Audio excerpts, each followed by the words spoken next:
Hi students, welcome to DS Economics channel. Today we are going to discuss July 2024 Kerala State Eligibility Test Economics Previous Year question. This is your part number 3. In this part we are going to discuss from question number 81 to 120 questions. So those who come for the first time, please subscribe this channel, and those who do not watch the previous part videos, they can watch in the playlist. So let's start today's session. Today's first question, question number 81. The practice of assigning a monetary value to an item, commodity or service that is not ordinarily bought and sold in any marketplace, that is called penetrating price, shadow price or markup price or price skimming. The practice of assigning a monetary value of an item, commodity or service that is not ordinarily bought and sold in marketplace, that is called as shadow price, which is not bought and sold in any marketplace, but it is monetary value of different item, commodity or service, that is called as shadow price. So option B is the right choice. Then come to question number 82. CACP plays a key role in handling market inefficiencies. Which of the following is not true about CACP? So CACP means Commission for Agricultural Cost and Prices. Commission for Agricultural Cost and Prices. So which is not true? First one is, it provides an assurance of a remunerative and stable price environment. It is true, because CACP, Commission for Agricultural Cost and Prices, it provides an assurance of a remunerative and stable price environment. This is true. Then option number B, this is important for enhancing agricultural production and productivity. CACP related with agricultural production and productivity. So this is also true. Then it helps the farmers obtain a fair price for their crops even if the market situation is unstable. So it helps the farmers to obtain a fair price for their crop. So this is also true. Then last one is, the government has to accept the recommendations given by the committee without any change and set the MSP, means minimum support price. No, this is incorrect. This is incorrect, because CACP recommends minimum support price for certain crops to ensure a stable and fair price environment for farmers. However, the government is not bound to accept this recommendation without change. So government is not bound to accept this recommendation without a change. So it has authority to review and make adjustment to the recommendation based on the broader economic and policy consideration. So the government has to accept the recommendation. This is incorrect. So option D is incorrect. So which of the following is not true? So option D. Here option D is not true according to CACP. So option D is the right choice. Then come to question number 83. The marginal rate of substitution as per the Cobb-Douglas production function is option 1, alpha by beta into L by K, or alpha by beta into K by L. Yes, K by L ratio. Alpha by beta into K by L. Beta into APK or alpha into APK. This is not true. So the marginal rate of substitution means MRS. Marginal rate of substitution as per the Cobb-Douglas production function. Cobb-Douglas production function is L alpha into K to the power beta. So its MRS is alpha by beta into K by L. So option B is the right choice. Then question number 84. If factor prices and factor quantities move in the same direction, we have a constant cost industry, an increasing cost industry, constant or increasing cost industry. So question is, if factor prices and factor quantities move in the same direction, factor price and factor quantities move in the same direction, that is called as an increasing cost industry. That is called as increasing cost industry, because in an increasing cost industry, as factor quantities increases, factor price tends to increase as well, due to rising cost associated with expanding production capacity and input scarcity. So it is an increasing cost industry. So option B is the right choice. Then come to question number 85. A pure monopoly is unlikely to achieve allocative efficiency because equilibrium price is not equal to marginal cost, or equilibrium profit is not equal to normal profit, or cost is rising due to diseconomies of scale, or output is not at the lowest point of the average cost. So a pure monopoly is unlikely to achieve allocative efficiency because equilibrium price is not equal to marginal cost. Here equilibrium price is not equal to marginal cost, because in a pure monopoly the firm maximizes profit by setting a price above marginal cost. Here price always greater than marginal cost, which results in allocative inefficiency. So allocative efficiency, how allocative efficiency achieved? Allocative efficiency is achieved when price is equal to marginal cost. When price is equal to marginal cost, then at that time we achieve allocative efficiency. But here question is allocative to achieve, it is unlikely to achieve allocative efficiency. When allocative efficiency is achieved when price is equal to marginal cost, but it is unlikely to achieve allocative efficiency when price is greater than marginal cost, because allocative efficiency is achieved when price is equal to marginal cost, as it reflects the optimal distribution of resources in the economy. So in a monopoly market, in a monopoly, the price is higher than the marginal cost at the profit maximizing level of output. So this is because a monopolist set prices and output level to maximize profit, which results in a deadweight loss.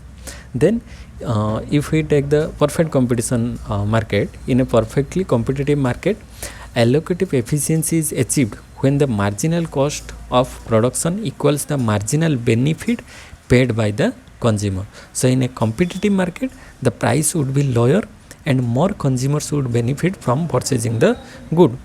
So a monopoly is allocatively inefficiency because the price is greater than marginal cost at the profit maximizing level of output. So option A is the right choice. Then come to question number 8 is the Hexer-Ohlin theory postulates that as a result of trade, the difference in factor prices between nations diminish, increase, or remain unchanged. So according to Hexer-Ohlin theory, as a result of trade, the difference in factor prices between nations diminish. So option A is the right choice, because Hexer-Ohlin theory suggests that trade between countries leads to a convergence of factor prices. So countries specialize in producing goods that use their abundant factors of production more intensively, which increases the demand for these factors and helps equalize factor prices like wages and returns on capital between trading nations. So option A is the right choice. Then come to question number 87. Rivesky theorem states that at constant relative goods prices, a rise in the endowment of one factor will lead to. When a rise in the endowment of one factor, it will lead to what? It will lead to a less than proportional expansion of the output in the sector which uses that factor intensively, or a more than proportional expansion of the output in the sector which uses that factor intensively. Yes, B is the right choice. More than proportional expansion of the output in the sector which use that factor intensively, because Rivesky theorem states that in a two factor model under constant relative goods prices, an increase in the endowment of one factor will lead to a more than proportional increase in the output of the good that uses that factor intensively, while the output of the other goods decreases. So this effect arises because the increased factor supply is channelized primarily into the sector that relies heavily on that factor. So it is more than proportional. Option B is the right choice. Then come to question number 88. The Stoffler-Samuelson theorem postulates that the introduction of a tariff by a nation causes the real income of the nation's scare factor to rise, scare factor to fall, abundant factor to rise, or scare and abundant factor to rise. Here, Stoffler-Samuelson theorem postulates that the introduction of a tariff by a nation causes the real income of the nation's scare factor to rise. So option A is the right choice, because Toffler simulation theorem states that in a two-factor model, the introduction of a tariff by a nation will raise the real income of the abundant factor and reduce the real income of the scarce factors. This is because the tariff benefits the scarce that uses the abundant factor intensively, thus increasing its returns, while the scarce factor experiences reduced returns due to reduced demand in its sector. So here option A is the right choice. Then come to question number 89. J curve effect represent. J curve first worsen then improve. So deterioration after a net improvement in a country's trade balance resulting from a devaluation or depreciation. Deterioration before a net improvement in a country's trade balance resulting from a devaluation or depreciation. So when devaluation or depreciation arises, first it deteriorate, then it improve, then net improvement in the country's trade balance. So first deteriorate, then improve. So this is the shape of a J. So it is called as J curve effect. So option B is the right choice, because J curve effect describes a situation where following a devaluation or depreciation of a country's currency, the trade balance initially worsen before eventually improving. So this initial deterioration occurs because import prices rise immediately while export volumes take time to adjust, leading to an initial worsening of the trade balance before it improves over time. So option B is the right choice. Then come to question number 90. If a nation that imports a good imposes a tariff, it will increase the domestic quantity demand, the quantity imported from abroad, the domestic quantity supplied. So if a nation that imports a good imposes a tariff, it will increase the domestic quantity supply, because when a tariff is imposed on an imported goods, it raises the price of that good in the domestic market. So this higher price typically reduces the domestic quantity demanded and decreases the quantity imported. However, the higher price makes it more attractive for domestic producer to supply the good, thus increasing the domestic quantity supplied. So option C is the right choice. Then come to question number 91. When marginal product reaches its maximum, the total product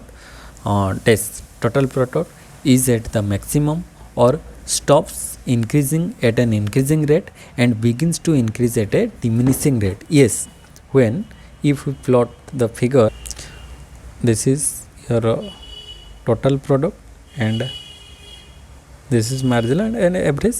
So total product, marginal and average product.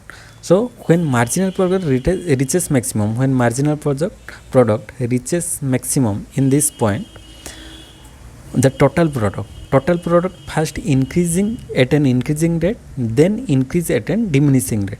So first it's at this point it is called as break even point. So this point it stops increasing at an increasing rate and begins to increase at a diminishing rate. So E point, in this point, this is the first stage. In this stage, total product increase at an increasing rate, then from this point it increase at an diminishing rate.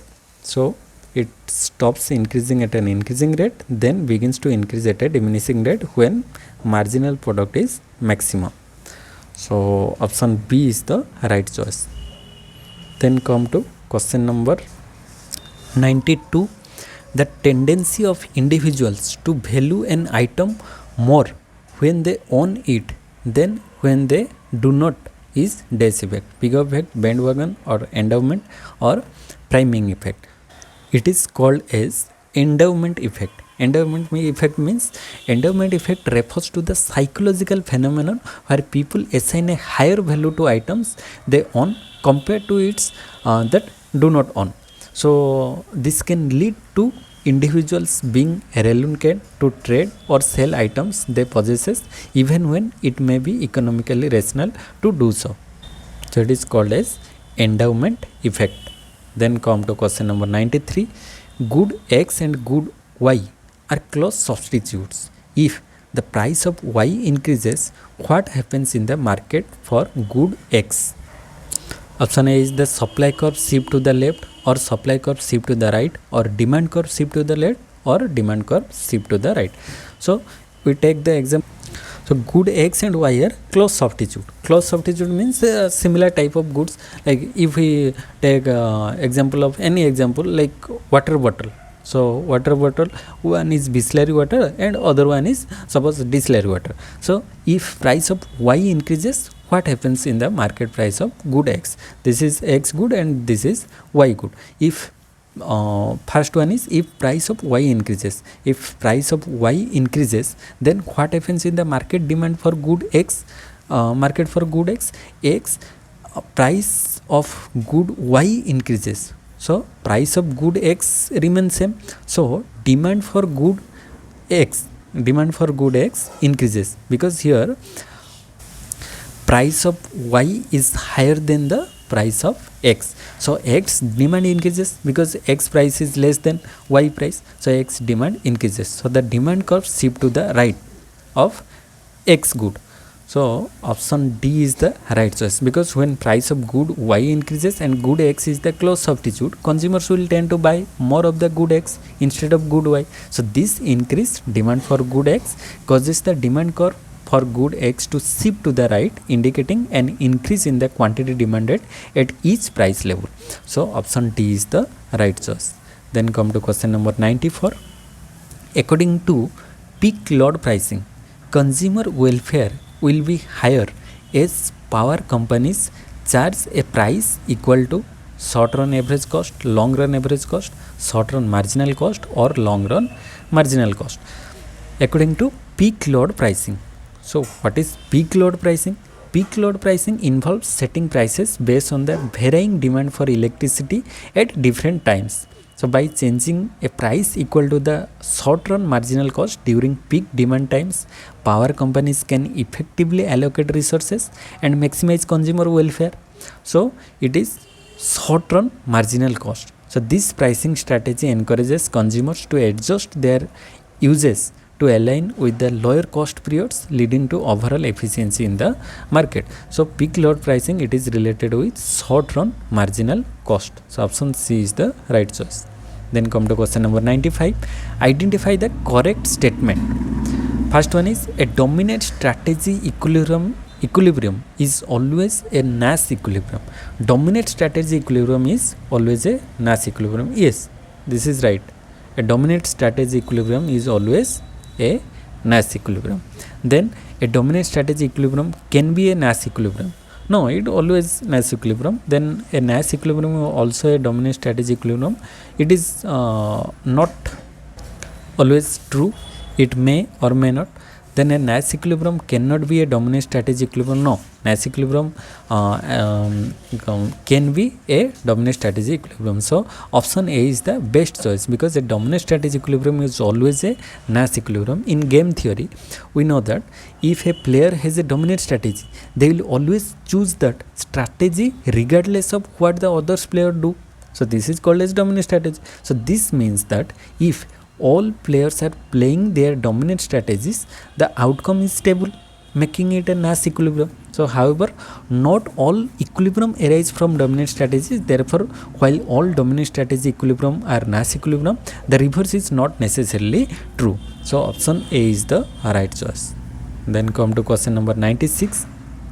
For H0 of no autocorrelation to be not rejected, means null hypothesis, autocorrelation to be not rejected, the Durbin-Watson D statistics should be equal to. Here Durbin-Watson 1, 0, 4 or 2. The Durbin-Watson D statistic is used to test for autocorrelation in the residual of a regression analysis. So a Durbin-Watson statistic value of approximately that is true, that approximately 2, it indicates that there is no autocorrelation. Values significantly lower than 2, it suggests positive autocorrelation, while values significantly higher than 2 suggest negative correlation. Equal to 2 autocorrelation, less than 2 less than 2 suggests less than 2 positive correlation, and greater than 2 it is positive, it is negative, greater than 2 negative correlation. Thus for the null hypothesis H0 of no autocorrelation to not be rejected, the Darwin-Watson statistics should be close to 2. So option D is the right choice. Then come to question number 97. Opportunity cost theory of international trade was introduced by opportunity cost Haveler, given by Haveler, Gottfried Haveler. Opportunity cost given by Haveler. The next best alternative cost, that is foregone opportunity cost, so given by Haveler. Then come to question number 98. Proponents of dependency theory of development are. Dependency theory. First one is Ragnar-Knoxe, 𝙁𝙍𝙀𝙀 𝙁𝙍𝙀𝙀 Samir Aman, and Andre Gunnar Gunther Frack. So Ragnar-Knoxe, Galbraith are not related to dependency theory. Ragnar-Knoxe related balance growth. Galbraith is not related to dependency. So 1 and 2 is not correct. Samir Aman and Andre G. Frank, it is related with dependency theory. So 3 and 4 are true. Option D is the right choice. Dependency theory means the dependency theory of development is primarily associated with scholars like Samir Amin and Frank. So they argue that economic development in poorer countries is influenced by their dependence on wealthier nations, leading to an unequal global economic structure. So it is called as dependency theory. Then come to question number 99. The concept of emergenizing growth was developed by. Emergenizing growth theory developed by 𝙁𝙍𝙀𝙀 𝙀𝘿𝙐𝘾. So option C is the right choice. And what is emergenizing growth? It refers to a situation where economic growth can lead to a decline in a country's welfare, particularly in developing countries, if the growth is accompanied by adverse terms of trade effect that outweigh the benefit of increased production. So emergenizing growth related with 𝙁𝙍𝙀𝙀 𝙀𝘿𝙐𝑾. Then question number 100. The oldest development financial institution of India. Oldest development financial institution, UTI, IDBI, ICICI, IFCI. Oldest is IFCI. IFCI means Industrial Finance Corporation of India. Industrial Finance Corporation of India. Industrial Finance Corporation of India established in 1948. So this is the oldest. Then come UTI means Unit Trust of India. Unit Trust of India came in 1964, established in 1964. Then IDBI. IDBI means Industrial Development Bank of India. It was established also in 1964. Then ICICI. ICICI means Industrial Credit and Investment Corporation of India. Industrial Credit and Investment Corporation of India, which was established in 1955. So oldest is 1948, then 1955, then 1964. So oldest is the IFCI. So option D is the right choice. Then come to 101 number question. India adopted minimum reserve system of not issue in 1951, 56, 60 or 73. India adopted minimum reserve system in 1956. In 1951, I think 1951, India adopted the minimum reserve system of not issue in 1951. This system requires the Reserve Bank of India to hold a minimum reserve of gold and foreign currency before it can issue currency notes, ensuring a certain level of backing for the currency in circulation. So minimum reserve system of not issue India adopted in 1951. So option A is the right choice. Then come to question number 102. The Government of India launched the eco-labeling scheme known as the Eco Mark scheme in 1991 to identify best product, best quality product, organic food or ecological food or environmental friendly food. So Eco Mark scheme is related with environment friendly product. So Eco-Mark scheme launched by the Government of India in 1991 aims to identify and promote environmentally friendly products. The scheme provides a label of products that are considered safe for the environment throughout their life cycle from production to disposal. So various products from its starting production to its disposal, it is environment friendly products. So these are marked as Eco-Mark scheme, environment friendly product. Then question number 103. India's forex means foreign exchange reserve as of March 2024 was approximately $1 billion. So recent question, March 2024, it approximately 582 or 642, it is 642. According to recent data, India's foreign exchange reserve as March 2024 was approximately $642 billion. Foreign exchange reserve, $642 billion. Then question number 104. The expanded form of Mudra Bank. Mudra Bank is Micro Units Development and Refinance Agency Bank. Yes, this is the right choice. Micro Unit Development and Refinance Agency Bank, or otherwise called as Mudra Bank. Mudra Bank, it was established by the Government of India in 2015 to provide financial support to MSME. Financial support to MSME means micro, small and medium enterprises. So Mudra, it offers 3 types of loan under this scheme. So you have to remember, that is Sishu, Kisar and Tarun. Sishu, Kisar and Tarun, SKT. Sishu, it loans up to 50,000 for new entrants, 50k for Sishu. Then Kisar, loan ranging from 50k to 5 lakh. So Kisars range from 50k to 5 lakh. Then last one is Tarun, it loans from 5 lakh to 10 lakh. So Tarun limit is 5 lakh to 10 lakh for more established business. So these are related concept with Mudra Bank. So Mudra Bank, it is it came in 2015. So it provide loan to MSME, and MSME loan criteria are Sishu, Kisar and Tarun. Sishu 50k, Kisar 50k to 5 lakh and Tarun 5 lakh to 10 lakh. Then come to question number 105. Match the following, list 1 and list 2. Unit root test, Brewster-Godfrey test, Park test, Kellin true of thumb. So first one is unit root. Unit root test is used for stationary. Then Brewster-Godfrey test, it is related with autocorrelation. Then Park test, it is related with heteroscedasticity.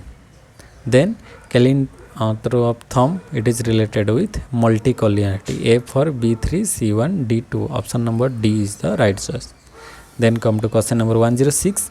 Foreign trade multiplier is equal to, foreign trade multiplier, 1 by MPC plus MPS, or 1 by MPM minus MPS, or 1 by 1 minus MPS minus MPM. Yes, this is the right choice.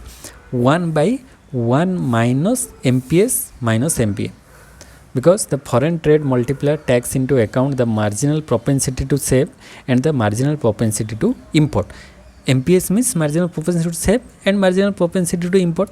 So it measures how much additional income will be generated in the economy as a result of an initial change in foreign trade, that is export or import. So the formula can be expressed as foreign trade multiplier is equal to 1 by 1 minus MPM plus MPS, or simply 1 minus if we cancel the bracket, then 1 minus MPS minus MPM, or 1 minus MPM plus MPS. So 1 by 1 minus MPM plus MPS. So option C is the right choice. Then come to question number 107. Hedging in a foreign exchange market refers to. Hedging means to cover foreign exchange risks. So hedging means covering foreign exchange risks. It is called as hedging. Then come to question number 108. The concept of excess capacity in the long run is not associated with which of the market situation? Excess capacity. In monopoly, we see excess capacity, monopoly, oligopoly, monopolistic competition. In all these market, we see excess capacity in the market. But in perfect competition, there is no excess capacity, because in perfect competition, it arises from industries, demand and supplies interaction. So here AR and MR or demand curve, so it is horizontal shape. So it produce at the minimum point of the AC and MC. So in perfect competition, it produce at the minimum point of AC. But in monopoly, oligopoly or monopolistic competition, there is excess capacity, because if we take any example, air and MR in monopoly, it is not the minimum point, because here AC and MC, so equilibrium is MC is equal to MR, so this is the point. So it produce at this point, but the minimum point is here, so this area is the excess capacity. It can found in monopoly also, oligopoly and monopolistic competition. So from these three market we see excess capacity, but in perfect competition there is no excess capacity, because it produce at the minimum point of average cost. So only option D is the right choice here. Perfect competition, there is no excess capacity, because in perfect competition firms operate at the minimum point of the AC curve in the long run, leading to optimal production level where there is no excess capacity. In contrast, like market structure like monopoly, oligopoly or monopolistic competition may exhibit excess capacity due to factors such as market power and product differentiation. Then come to question number 109. In both the Chamberlain and the King demand curve model and oligopolist recognize their interdependence, do not collude, tend to keep prices constant, all of the above. Yes, in Chamberlain's and a King demand curve model, the oligopolist recognize their interdependence, do not collude, and tend to keep prices constant. So all of the above are correct choice, because this behavior is characterized by strategic interdependence without collusion, leading to stable pricing. So option D is the right choice. Then come to question number 110. The learner index for a firm increases when? Learner index for a firm increases when it increases. Option 1 is the number of substitute for the firm's produce increases, or the close substitute of the for the firm's produce are introduced, or more competitors enter the market, or the price elasticity of demand for the firm's product decreases. Yes, the learner index for a firm's increases when the price elasticity of demand for the firm's product decreases. Option D is the right choice, because the learner index measures a firm's market power, and it is calculated by the formula. Learner index formula is equal to P minus MC by P. P means price and MC means marginal cost. So the index indicates the ability of a firm to set prices above the marginal cost, and when the price elasticity of demand decreases, it means that consumers are less responsive to changes in prices. So this allows the firms to raise its prices without losing many customers, resulting in a higher learner index. So a lower elasticity indicates greater market power as the firm can sustain a large markup over marginal cost. So option D is the right choice. If we take other example like the number of substitute for the firm's produce increases, this typically leads to a decrease in the learner index, as more substitute make demand more elastic, so it decrease. Then close substitute of the firm's product are introduced. This is also reduce the learner index for similar reasons, as consumers can switch easily.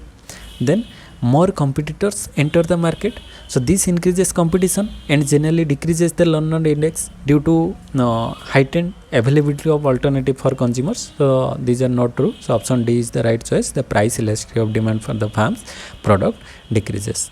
Then come to question number 111. According to the permanent income hypothesis, which of the following is the primary determinant of consumption?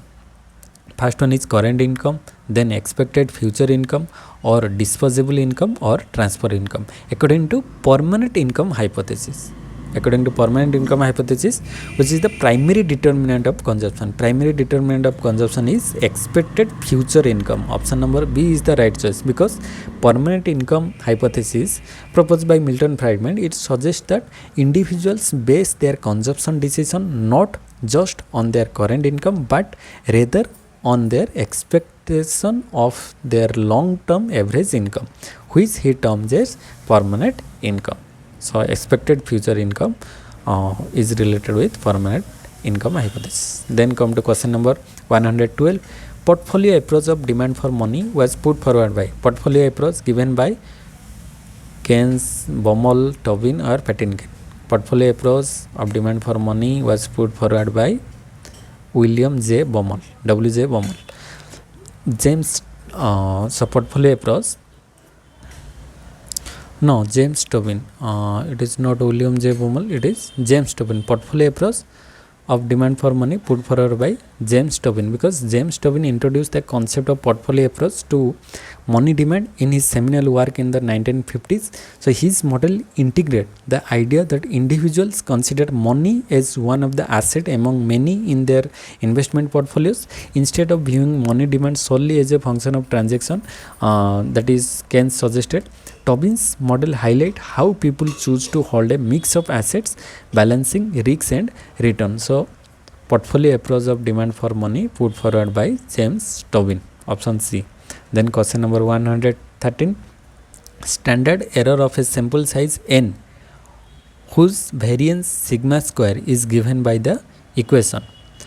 Standard error sigma square by n, or sigma square by n root, or sigma by n, or sigma by n root. This is sigma by n root. Option D is the right choice, because here sigma is the population standard deviation or the square root of the variance, and n is the sample size. So the standard error of a sample size n whose variance sigma square is given by the equation standard error is equal to sigma by root n. So option D is the right choice.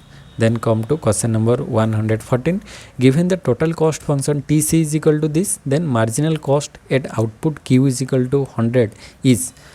So we have to find out the marginal cost.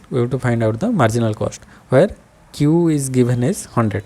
So here TC total cost is equal to 100 Q square plus 5Q plus 5. So if we find its marginal cost, then marginal cost is equal to derivative of total cost with respect to Q.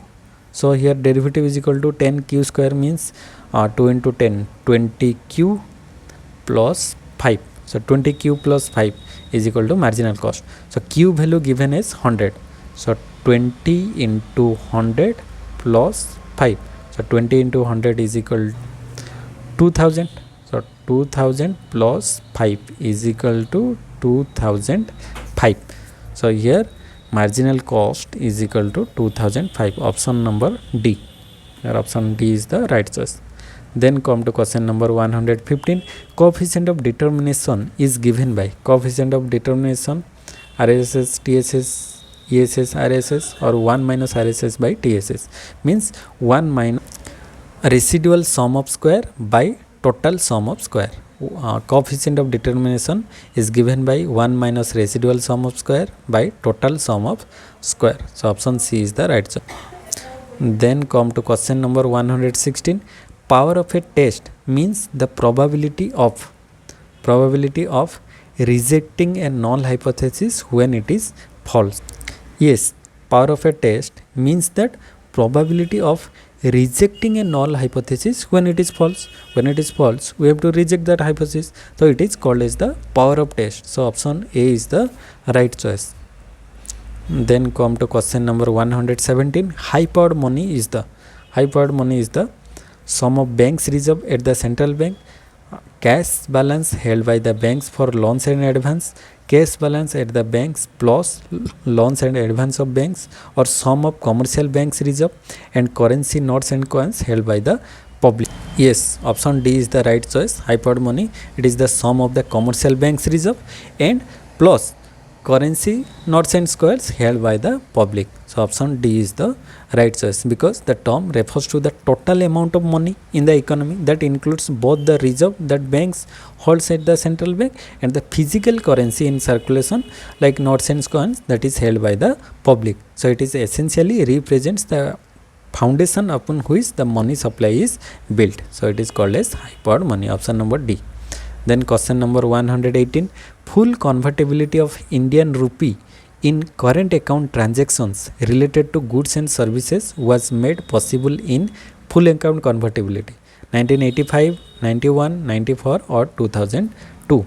It is full account of convertibility came in India in 1994. So option C is the right choice, because in 1991 India underwent.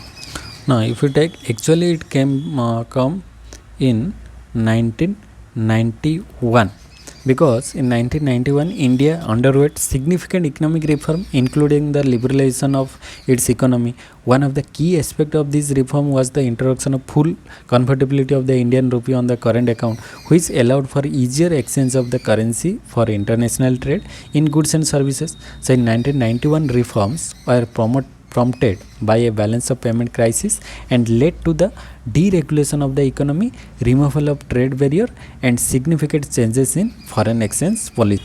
So full account convertible to Indian rupee first came in 1991, then 94. So option B is the right choice.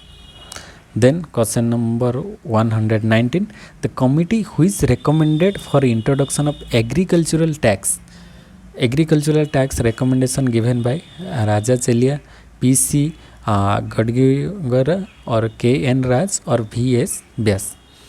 So the committee which recommend for the introduction of agricultural tax, that is KN Raj committee, given the introduction of agricultural tax.